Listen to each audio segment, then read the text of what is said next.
I never thought a simple video call would shatter the world I built around my marriage, but sometimes life doesn't wait for a perfect moment to reveal its darkest truths. Sometimes it rips the curtain open when you least expect it, leaving you breathless, helpless, and frozen in disbelief. And that is exactly what happened to me one quiet evening when my husband told me he was away on a business trip.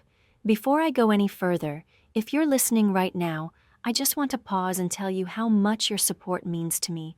Every time you leave a like or a comment, it reminds me that I am not sharing my story into an empty space. It reminds me that my voice matters, and that connection gives me the strength to bring more of these stories to life. So if you feel moved at any moment, know that even a small gesture from you makes a big difference. My name is Claire. I am 29 years old, and this is the moment my life changed forever. It was supposed to be an ordinary call, nothing unusual, nothing dramatic, just a quick check-in with my husband Daniel while he was away on what he described as a very important 3-day business trip out of state. He sounded distracted when he answered, but that wasn't new. He always made it seem like he was juggling the weight of the world on his shoulders, sighing heavily as if every email, every deal, every meeting drained his energy in a way only I could understand. For years I convinced myself that this was normal, that this was the burden of being married to a man who worked so hard for our future, and I carried that illusion like a badge of honor, telling myself I was the lucky wife who got to support him, who got to share his victories. But in the middle of that call, everything I thought I knew cracked like glass. Behind him, blurred in the background of his hotel room, I saw movement. Just a shadow at first, the shape of someone walking past. And then, as the image sharpened, I saw her clearly. A woman. Not just a woman, but a woman wearing his shirt, the faded blue one I had folded and packed myself, the one that smelled faintly of our laundry detergent and his cologne, the one I recognized instantly because I had seen him wear it 1,000 times. She wasn't hurrying, she wasn't embarrassed, she wasn't even careful. She moved like she belonged there, and in that instant my heart fell into my stomach, and the world around me turned silent except for the blood rushing in my ears. I tried to stay calm, my voice steady though inside I felt like I was drowning, and I asked him who she was. He blinked for a moment, his eyes wide like a man caught in headlights, and then he forced a laugh, dismissive and sharp, telling me she was just a business partner.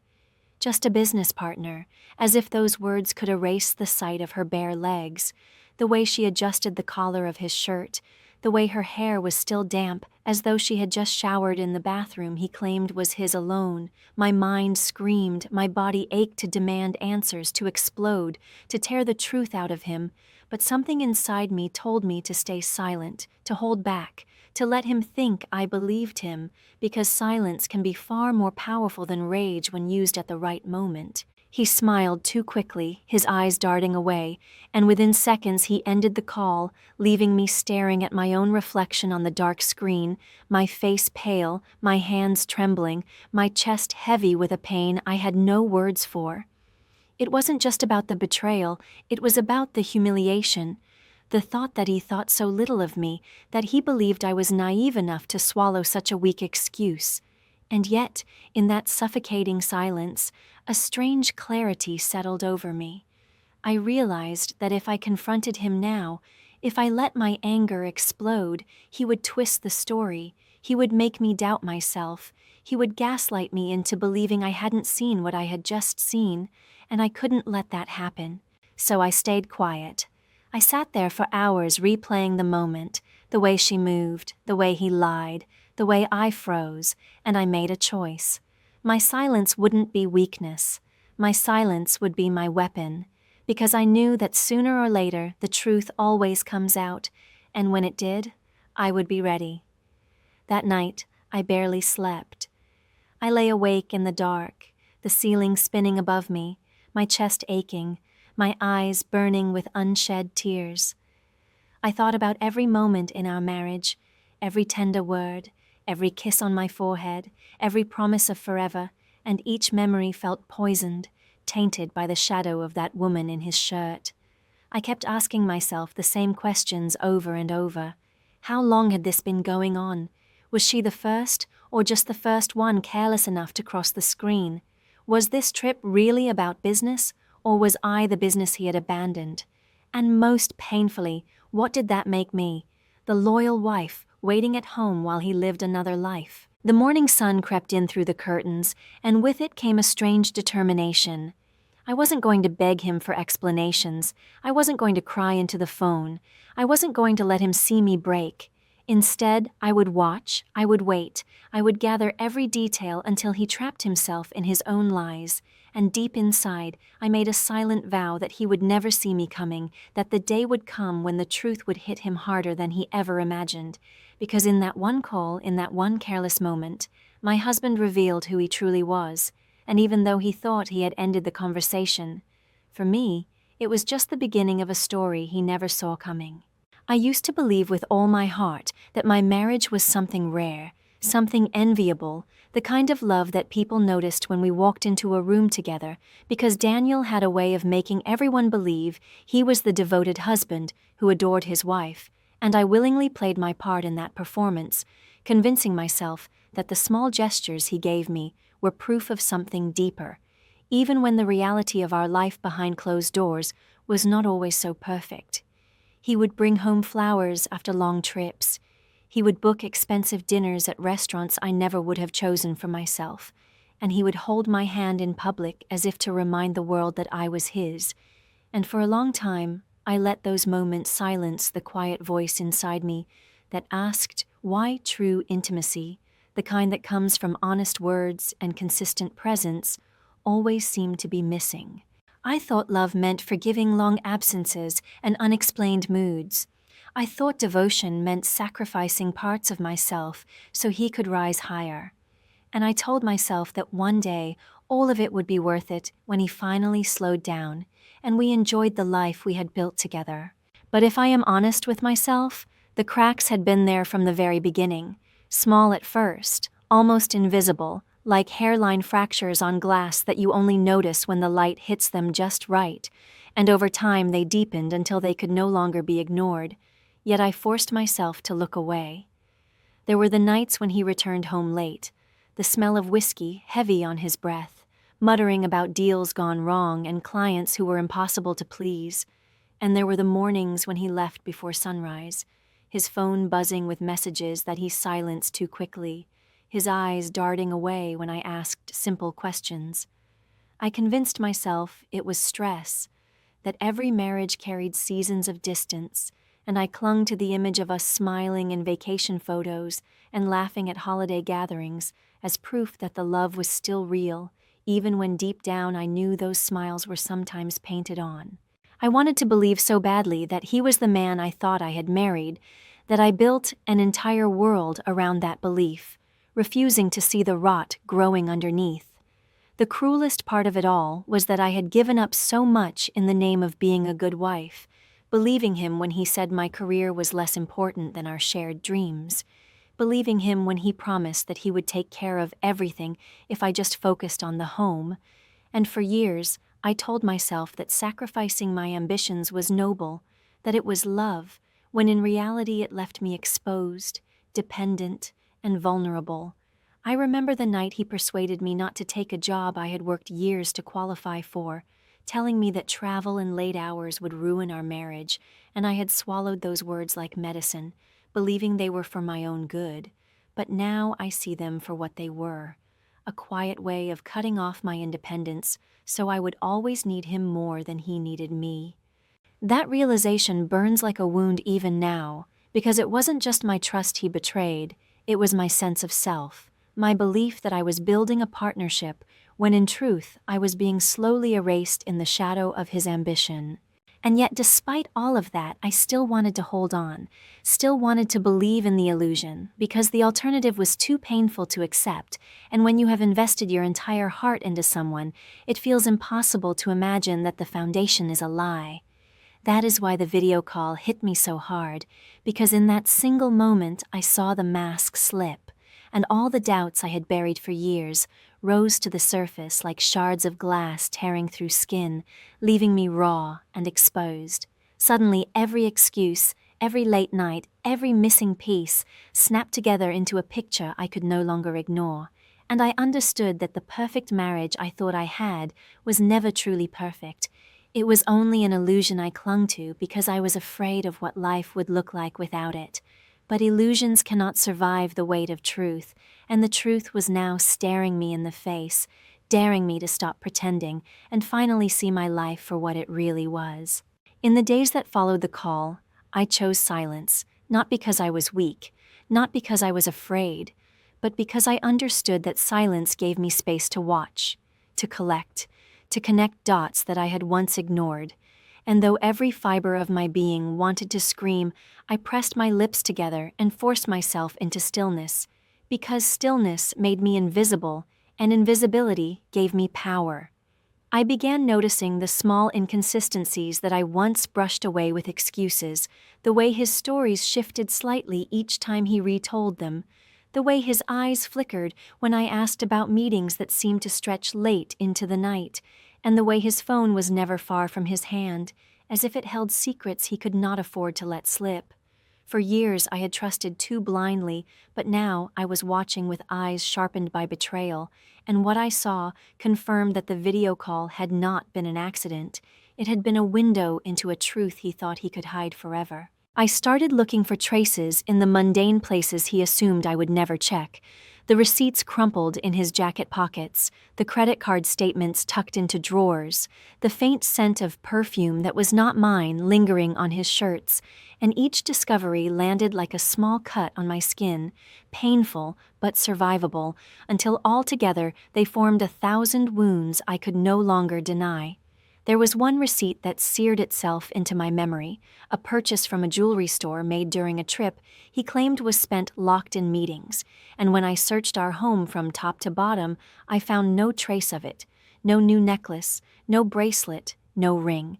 Nothing that explained the expense except the woman I had seen walking past his camera. In that moment, my heart sank lower than ever before, because it meant that what he was giving away were not just stolen hours and lies, but the very gifts he once promised only to me, and I realized with painful clarity that I had been replaced long before I even knew there was a competition. At night, I lay awake beside him, pretending to be asleep, my breaths steady and shallow, while inside my chest my heart pounded with a rhythm of rage and disbelief, and I studied his face in the dim light, the calm expression of a man who believed he had fooled everyone, including the woman lying inches from him. Sometimes he smiled faintly in his dreams, and I wondered if he dreamed of me or of her, if his subconscious betrayed him the way his conscious life already had, and I wondered what kind of person he really was when the masks fell away. In those dark hours, I made a choice not to confront, not yet, because confrontation without proof would give him power to twist the truth, and I refused to hand him that weapon again. Instead, I became the quiet shadow in my own home, moving softly, listening carefully, noticing patterns, and each day I grew stronger in my silence, because my silence was not surrender, it was strategy. The most painful part of all was realizing how easy it would have been for me to stay blind, how close I had come to living out my life, never knowing the depth of his deception, and that thought cut deeper than the betrayal itself, because it showed me how fragile my own reality had been, built on words and gestures that evaporated the moment I examined them closely. But as the days passed, my pain began to harden into something sharper, something steadier, and instead of drowning me, it began to fuel me, because I understood now that I had a role to play in this unfolding story, and it was no longer the role of the trusting wife, it was the role of the quiet strategist, waiting for the perfect moment to turn the tables.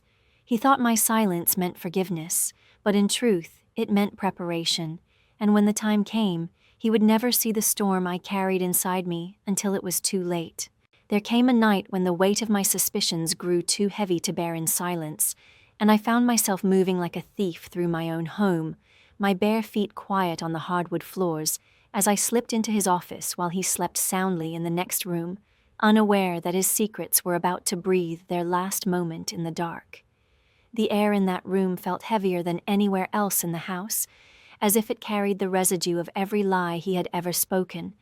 And my hands trembled as I opened drawers, rifled through folders, and scrolled through his computer history, every small discovery pressing harder against my chest until I thought I could hardly breathe. It was not just messages exchanged with her, not just flirtations or innuendo, but whole conversations about plans, meetings, and trips that overlapped perfectly with the times he told me he was too busy to come home, each word a nail hammered into the coffin of our marriage. Among the chaos of files and half-hidden notes, I found something that made the room spin and forced me to steady myself against the desk, because tucked between contracts and invoices was a folder of financial documents bearing his signature, records of accounts I had never known existed, accounts fattened with money quietly siphoned away from what I believed was our shared future. My pulse thundered in my ears as I pieced it together. He had not only been betraying me with his body and his lies, he had been building a safety net for himself, one that excluded me completely, as though I were nothing more than a placeholder until he chose to step into a new life without me. The cruelty of that realization struck harder than any slap could, because it meant his betrayal was not impulsive, not a mistake made in weakness, but a deliberate, carefully constructed plan to erase me from the picture entirely. When I returned to bed that night, I stared at the ceiling in the darkness while his breathing remained calm and even beside me, and I wondered how a man could rest so peacefully while orchestrating the destruction of the woman who had given him her trust, her loyalty, and her very identity. I wanted to shake him awake, to scream every discovery in his face, to force him to see the wreckage he had created. But instead I lay still, my mind turning like a storm, because now I knew something I had not fully grasped before. This was no longer just about betrayal of love. This was betrayal of my entire life, and the only way to reclaim what he had stolen was to let him believe I was still blind. That realization filled me not with despair, but with a strange, icy calm, the kind of calm that comes when you finally stop denying the truth and start preparing for war. In the days that followed, I carried that calm with me like armor, smiling at him when he walked through the door, nodding as he told his half-truths about endless meetings and urgent calls. While inside, I measured every word, every slip, every crack in his performance, adding it to the growing arsenal of evidence I now possessed. He thought my silence meant submission, but what it truly meant was that I was no longer the woman he could manipulate with flowers and apologies. I was no longer the wife who believed in illusions. I was a woman standing on the edge of a revelation so sharp it would slice through every lie he had built around us. And though he had no idea yet, the shadows where he hid his secrets had already betrayed him to me, and soon those shadows would become the light that burned his carefully constructed world to ash. When Daniel finally returned from his so-called business trip, he carried himself with the same casual confidence I had seen 1,000 times before. The rolling suitcase behind him, the practiced smile plastered across his face, the air of a man who believed he was coming home to a wife too loyal and too blind to ever question him. I stood in the hallway waiting, my heart hammering in my chest, though my expression was calm, and I watched him lean down to kiss my cheek as if nothing had happened, as if the woman in his shirt had never walked past his camera, as if the secret accounts I had discovered were just figments of my imagination. The moment his lips touched my skin, I caught the faint trace of perfume, delicate and floral, not mine, and my stomach twisted with a mixture of disgust and triumph, because even in his arrogance he had failed to cover his tracks completely. He wheeled his suitcase into the bedroom and spoke casually about exhausting meetings, about late nights and demanding clients, his voice steady, but his eyes darting too quickly, and I realized that for the first time, I was not the one performing in this marriage. He was. I listened quietly, nodding in the right places, asking gentle questions that I already knew the answers to, watching as he built his lies layer upon layer, each one more fragile than the last. The power had shifted in ways he could not yet see, because while he believed I was swallowing his story whole, in reality, I was dissecting every word, storing away the contradictions, the misplaced details, the sudden hesitations. There was a moment when he looked at me too closely, his eyes narrowing as if to measure whether I truly believed him, and I forced a soft smile, the kind that said I was still his dutiful wife, the one who never doubted him, and I saw relief flood his face like a man who thought he had just dodged disaster. Inside, though, my silence was alive, breathing, burning, turning into the sharpest weapon I had ever wielded, and I knew that when the time came it would cut deeper than any confrontation could. That evening, he unpacked his suitcase in front of me, pulling out clothes still neatly folded, toiletries untouched, papers shuffled together in the mess of his so-called busy schedule, and I stood there pretending to admire his efficiency while secretly noting every detail. I thought about the receipts hidden in his desk, the jewelry that never made it into my hands, the accounts swollen with money siphoned from our life, and I looked at him with new eyes, no longer seeing my husband, but a stranger who had perfected the art of deception.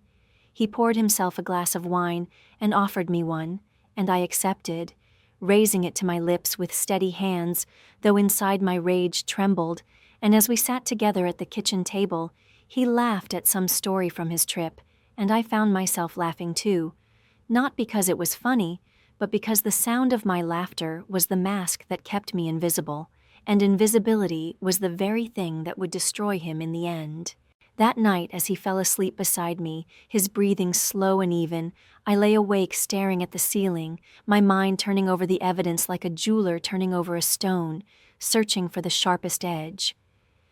The man lying next to me had no idea that the foundation of his lies was already cracking beneath him, no idea that his careful performance was being measured against the reality I had uncovered, no idea that I was no longer his blind and trusting wife, but the architect of the downfall that was quietly approaching. I understood then that his return home was not a return to safety. It was a return to the stage I had built for him, and though he thought he was the one in control, he was already standing under the spotlight I had prepared. The game had shifted, and soon the curtain would rise on the act he never saw coming. The night I chose to end the waiting felt almost ordinary on the surface, a quiet evening where the air carried nothing more than the hum of the refrigerator and the distant sound of traffic outside. But beneath that calm was a storm I had been nurturing in silence, and the moment Daniel stepped through the door, I knew it was time to unleash it. He entered with the same careless stride, his keys jangling, his voice announcing himself like a man who believed he owned the space he walked into, but as he set down his bag and turned toward the living room, his movements froze as if the world had suddenly tilted beneath him. His eyes landed on the figure sitting calmly in the chair across the room, a woman dressed not in business attire, not in the disguise of a partner or colleague, but in the unmistakable comfort of his shirt, the very one I had seen her wearing through the glow of a video call days before. For a moment he didn't breathe, his face drained of color, and I watched the foundation of his confidence collapse in a single heartbeat. The silence that filled the room was thick and suffocating, the kind that presses against your skin and makes it hard to draw air, and in that silence I stood just behind him, close enough to see the tension ripple across his shoulders, close enough to hear the sudden hitch in his breath as reality caught up to him. He turned his head slowly, his eyes searching my face, perhaps hoping for some sign that this was a misunderstanding, perhaps desperate to see a flicker of naivety in me that would allow him to spin another story, but all he found was stillness. I said nothing, I did nothing. I simply let the weight of the moment rest on him, because I knew silence had more power now than any accusation ever could. The woman shifted slightly in her chair, her expression unreadable, and the room felt like a stage where every secret he had worked so hard to bury had suddenly been dragged into the harsh light of day. And then it happened, the moment that burned itself into my memory like fire on skin. Daniel's knees buckled beneath him, and he sank down onto the floor, his hands trembling, his lips moving but no sound escaping. The mask of control and superiority he had worn for years shattered completely in front of us both. To anyone else, it might have looked like a man begging for forgiveness, but I knew better. It was not remorse that brought him down. It was fear, the crushing realization that the carefully woven web of lies had unraveled, and there was no path left for him to crawl through. I watched him kneel there, his eyes darting between me and the woman, and I felt no pity, no sympathy, only the cold satisfaction of a truth finally revealed. In that instant, the balance of power shifted so completely that I almost felt the ground steady beneath my feet for the first time in years, and though part of me wanted to scream, to release the fury that had been locked in my chest since the moment I saw her in his hotel room, I held myself still, because I understood that silence had carried me this far, and it would carry me further still. He thought kneeling would soften me, that it might remind me of vows and promises, that it might awaken the part of me that once clung to illusions, but instead it only confirmed what I already knew. He was a man undone, and his undoing had only just begun. The door had opened, and with it came not the end of my silence, but the beginning of his reckoning. A reckoning he could never escape now that both of us stood witness to his fall. As Daniel knelt before us, his lips moving soundlessly, the silence between us thickened until it felt like walls closing in, and for a moment I almost believed that this was the lowest point, that nothing could possibly twist the knife deeper than what I had already seen. But I was wrong. The woman in the chair shifted forward, her hands clasped tightly in her lap, her eyes flickering between me and him, and in a voice strained but steady, she began to speak words that made my skin prickle and my blood run cold. She said there was more I deserved to know, that what I had seen was not just a passing betrayal, not just the weakness of a man who strayed, but the continuation of something far older and far more deliberate. Her words landed slowly, each one slicing through me, until the truth stood naked in the room, and I realized that Daniel had been living two lives, one with me and another with her, and those lives were not separate but overlapping in ways I had never imagined. I sat down slowly, my knees weak, as she revealed that she had not just been his lover, she had been tied to him for years, and together they shared something far more permanent.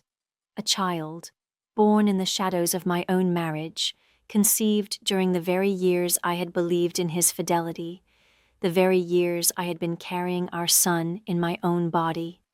The room tilted as her confession poured out, and I clutched the armrest of the chair beside me, fighting to steady my breath as the weight of her words pressed down harder with every syllable. I thought betrayal had a limit, that infidelity was the edge of the cliff. But here I was, staring into an abyss that stretched deeper and darker than I ever dreamed, and in that abyss I saw the reflection of my own humiliation, every sacrifice, every compromise, every piece of myself I had given up, all thrown into a fire that had been burning behind my back for years. Daniel remained on his knees, his face pale and broken, his hands reaching out as if to stop the flood of truth, but it was too late. I looked at him and saw not a husband, not even a man, but a stranger who had orchestrated my erasure with the precision of someone who never truly loved me, who simply used me as cover while he lived out his real life elsewhere. The rage that burned inside me was fierce, but beneath it was something even more dangerous: clarity. For the first time, I saw the entirety of what he had done, not as a random mistake or a moment of weakness, but as a calculated betrayal that stretched across years, weaving itself into every corner of my life until it left nothing untouched. And as that clarity took root, my fear dissolved, replaced with a strength so sharp, it steadied my shaking hands and stilled the storm inside me. In that moment, I knew the woman's words were not meant to wound me. They were meant to set me free, because the truth, no matter how brutal, was the key I needed to unlock the cage he had built around me.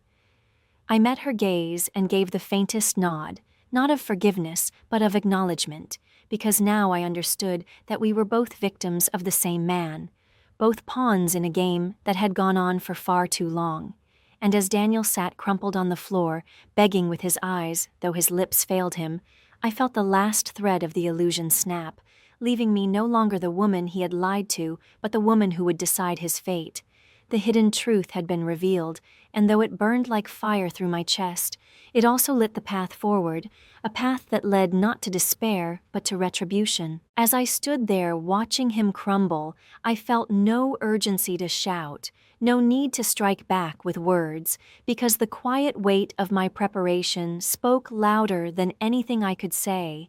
And so I walked with steady steps to the cabinet where I had hidden the evidence of months of careful observation, the papers stacked neatly, the folders heavy with the truth he believed would stay buried. I laid them down on the table between us with a firmness that cut through the room, and the sound seemed to echo, bouncing against the walls like a verdict delivered in a courtroom, final and undeniable.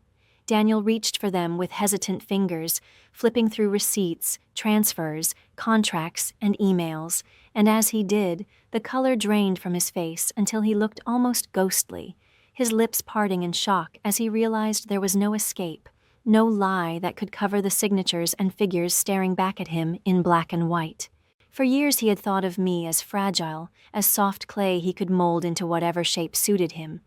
But what he held in his hands now was the evidence of a woman who had been silent not because she was weak, but because she was building an arsenal strong enough to end his game forever. I told him, not loudly, but with the calm precision of someone who has rehearsed the words many times in her mind, that the accounts he believed hidden were already frozen, locked by the hands of people who owed their loyalty not to him, but to me, because I had taken the step he never imagined I would. I had spoken to lawyers. I had secured advice. I had prepared for the day when his empire of deceit would collapse. His eyes darted wildly, searching for a lifeline, his voice stumbling into fragments of excuses, but every attempt withered the moment it left his mouth, because he knew and I knew that no story could rewrite the hard truth of those documents. He looked at me then, truly looked, and for the first time I saw fear not as a fleeting shadow, but as a permanent mark, etched into his face as he realized that the control he wielded so casually had slipped entirely from his grasp. I had been the quiet listener, the one he believed too timid to act, and now I stood as the judge and the executioner of the life he had so carefully constructed. And still, as I stood there reclaiming the ground beneath my feet, I felt something deeper rising inside me. Not rage, and not even triumph, but a strange peace that came with knowing I had stepped out of the role he cast me in, and back into the woman I was always meant to be. I turned my gaze to the woman sitting across the room, her eyes wide and uncertain, her hands clasped as if bracing herself for my judgment, and I told her gently that I bore her no hatred, because she too had been caught in his web. And in that moment, I realized how deeply he had underestimated the women in his life, believing he could pit us against each other while he thrived in the shadows. What he had created instead was the opposite of division. He had given me an ally, someone who could confirm the truth I already knew, someone who could no longer be used as a weapon against me. He thought he was clever, but all he had done was build the scaffolding of his own downfall, and now he stood helpless as I began to dismantle it piece by piece. And now, speaking directly to you listening, I want to say something from my heart, because if you followed me through this story, it's your presence that makes it worth telling, and every comment, every subscription is not just a number. It's a reminder that voices like mine matter, that stories like this deserve to be heard. My quiet power was not born in one dramatic moment. It was born in the nights I lay awake, pretending to sleep while my mind pieced together the puzzle. In the afternoons, I sifted through bank statements and receipts with shaking hands but steady determination. In the hours I spent teaching myself not to explode, but to endure, to wait, to prepare. Maybe you too have lived through something similar, a time when your silence was mistaken for weakness, when in reality it was the strongest shield you could carry, and if you have, then you know exactly how liberating it feels when the silence finally breaks and the truth speaks for itself. Daniel was only beginning to understand the force of what I had built, but I already knew that this was the point of no return, the moment where my power was no longer hidden, but visible, undeniable, and unshakable. When the day of the family gathering arrived, I felt the kind of steady calm that comes not from peace, but from preparation. the calm of someone who already knows the outcome before the first word is spoken. Relatives filled the dining room, their voices rising and falling with laughter, the clink of glasses echoing off the walls, and Daniel slipped into his familiar role, smiling, shaking hands, leaning in to tell stories that painted him as the charming, successful husband who had everything under control. I stood back for a moment watching, marveling at how easily he wore his mask, how convincing he could be to those who never looked close enough, and I almost pitied them for not seeing the cracks already spreading across his facade. But as I carried the stack of documents into the room and laid them down in front of him, the chatter began to fade, one by one, until the silence grew thick and expectant, the kind of silence that waits for something irreversible to be revealed. I began to speak in a voice that was calm but firm, describing not just his betrayals, but the details that made them undeniable. The trips that weren't business trips at all, the accounts hidden under false names, the receipts for jewelry that never reached my hands, the conversations with a woman who had lived in the shadow of our marriage, and the child that proved his double life was no accident, but a choice.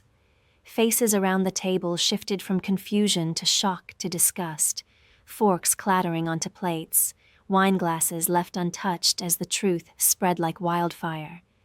I watched my words cut through the illusions he had built, each revelation landing like a stone thrown into water, rippling outward until there was no corner left untouched by the scandal he had worked so hard to hide.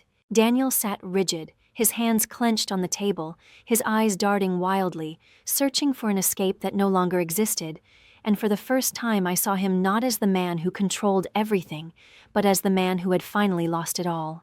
And then came the moment I will never forget, when I handed the woman seated beside me the chance to speak, and she confirmed with her own trembling voice that everything I said was true, her eyes wet but unflinching as she described the years of secrecy, the promises he had made to her while he promised me the world. A murmur rose around the table, sharp whispers and gasps, the weight of betrayal settling over every person present, and I knew there was no going back for him. His reputation, his dignity, his carefully curated image all collapsed in that instant, crushed under the truth he could no longer deny. He dropped his head into his hands, shoulders shaking.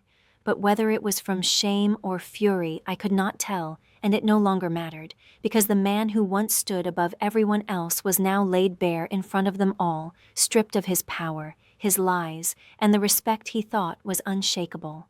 I sat back and let the silence stretch again, savoring the way it pressed against him, the way it turned his own family into witnesses of his downfall, the way it sealed his fate without me having to raise my voice.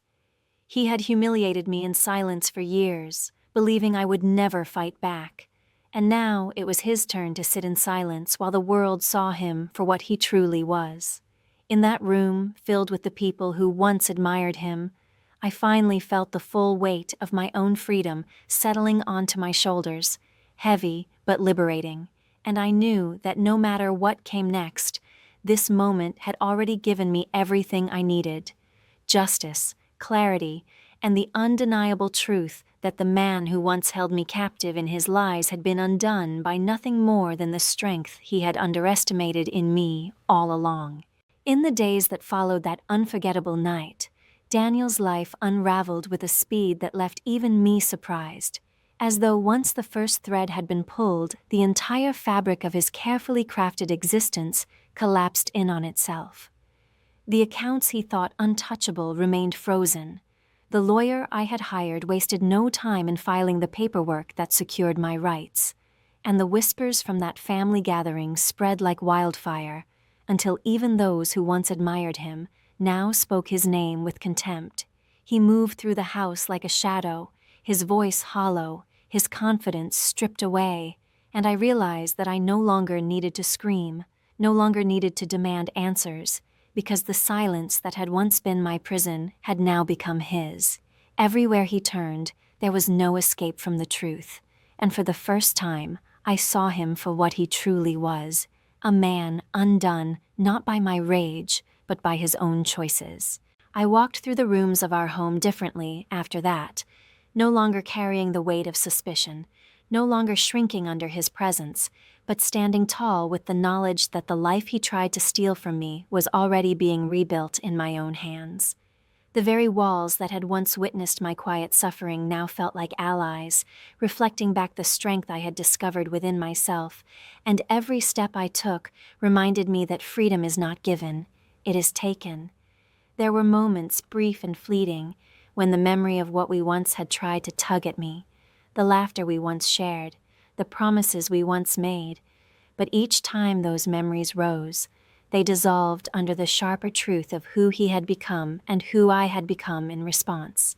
He had broken me down, but in doing so, he had forced me to find the pieces of myself I had long buried. And I understood now that this was not the end of my story, but the beginning of a new one. Justice, I learned, does not always come in the form of loud victories or dramatic punishments. Sometimes it comes quietly, in the slow erosion of power, in the crumbling of pride, in the way those who once walked with arrogance are forced to kneel in the dust of their own destruction. Daniel lost more than money, more than reputation, more than the family who turned their backs on him. He lost the one thing he had always relied on: control. And as he faced the consequences of his betrayal, I did not gloat, I did not celebrate. I simply let the truth stand as its own form of justice, because there is no punishment more fitting for a man who lived by lies than to be stripped of every illusion he ever created. In his downfall, I found not revenge for its own sake, but a deeper kind of peace. The peace that comes when the scales finally balance after years of being tilted in the wrong direction. And so here I am, standing at the edge of a future I once feared but now welcome, free from the weight of his deceit, free from the silence that once suffocated me, and free from the illusions that kept me blind. I have rebuilt my strength, I have reclaimed my voice, and I have learned that sometimes the greatest victory is not in destroying another, but in rising from the ashes of what they tried to leave you in. To you listening, thank you for walking through this with me, for reminding me that stories like mine matter, and if you have ever faced betrayal, know that you too carry a strength you may not yet see, a quiet power waiting to be claimed. My story ends not with his control, but with my freedom, not with his victory, but with justice. And as I step forward into the life he thought I could never build without him, I carry with me the unshakable truth that in the end, the woman he tried to break became the woman he could never defeat.